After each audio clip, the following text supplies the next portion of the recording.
Nightmare Real, and you're watching Mr. Boxing Today on YouTube. Heavyweight boxing fans, what's the deal? All right, so you guys been sending me the links of Tyson Fury claiming that he is the real heavyweight champion, and I get the logic where he's coming from. He's coming from the logic of, I'm the first one to beat Klitschko. I'm the one that got all the titles from him, and he thinks that he should get the glory, and which he did get the glory, but he just feels as if, hey, I already beat Klitschko. Joshua being Klitschko, who really cares about that? That's the logic that he's using. Me, I get where Tyson Fury's coming from, but the fact that you haven't fought since that, for us fans, we're just sitting here kind of like, dude, when are you going to get back in the ring? Only thing we've seen of you is you being grossly out of shape, which, to his credit, though, over the past like month or so, he's been back in the gym. It looks as if he's lost a few pounds just looking at him on Instagram, and he's supposed to be coming back sooner or later. I know the UKAD appointment or the hearing just got pushed back again, so who knows what's going on with that. All right, so I understand Tyson Fury's logic, and if you want to be technical, yes, he did beat Vladimir, you know what I mean? But he's done nothing since then. He hasn't been behaving like a champion as far as being in the ring and defending that title. You know what I mean? He didn't take the rematch and he didn't defend the title. It was just he beat Klitschko in November 2015 by decision, and that's all we've seen. You know, so, but with that said, though, what these heavyweights have to realize, it wasn't just you beat Klitschko, and then once you beat Klitschko, that's it now. That's not how it should go, because when Klitschko started to take over, he just didn't win one fight and say, okay, that's it. He went 10 fucking years doing his thing. Now, his brother was around, and we really did get to see who actually was the best, and that's my one asterisk next to the Klitschko era, although Vladimir's still fighting, but it's just that we never got it was kind of like a 1A, 1B type of situation when Vitali was around. And in my opinion, I think Vitali would have beat the brakes off Vladimir. Just my opinion. But, you know, in his article, and I'll leave the article in the description box for you guys, but Tyson Fury is talking about that he will box rings around Joshua. Probably, but there's a possibility that Joshua may leave a ring around your eye. You know, because there's one thing that Vladimir didn't do, and which we all said he should have threw more punches, just at least try to throw some punches. One thing I think Joshua will do, I think he will go down swinging.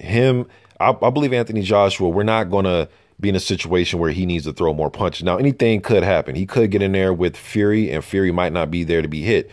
But at the same time, you're 6'9", 260 pounds. You are there to be hit. You do have good footwork for a big man, but you are there to be hit and punched at. Just that Vladimir just didn't do it enough in that first fight.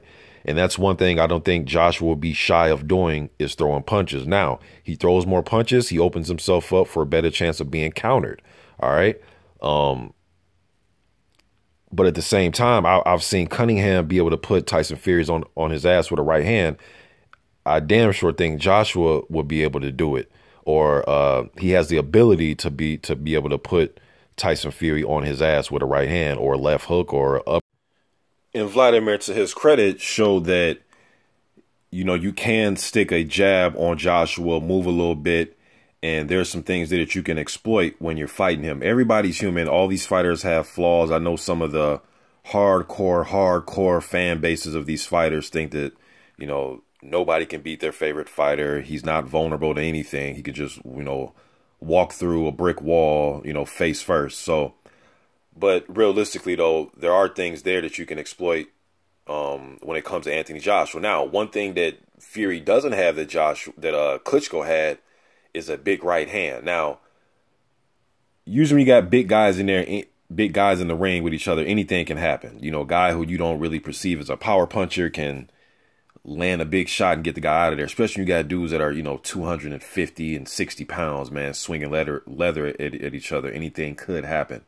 But Joshua wouldn't really have to worry about that aspect as far as Fury being his big power puncher, but maybe he leaves himself open, not expecting, because, you know, some of the hardest shots I've heard fighters say that they got hit by was punches that they never saw coming, regardless who it's from, you know. So maybe Joshua can get himself in that type of situation where he's not even respecting Fury to the point where it leaves him open for something that he doesn't see. Because that right hand, not only does Klitschko have a lot of power, but what was so revealing about that knockdown when he knocked AJ down was the fact that AJ never seen the right hand coming. Klitschko set it up perfectly with a jab. He blinded, and a jab didn't even land flush, just kind of blinded Joshua for a split second, and then boom, the right hand came right behind it.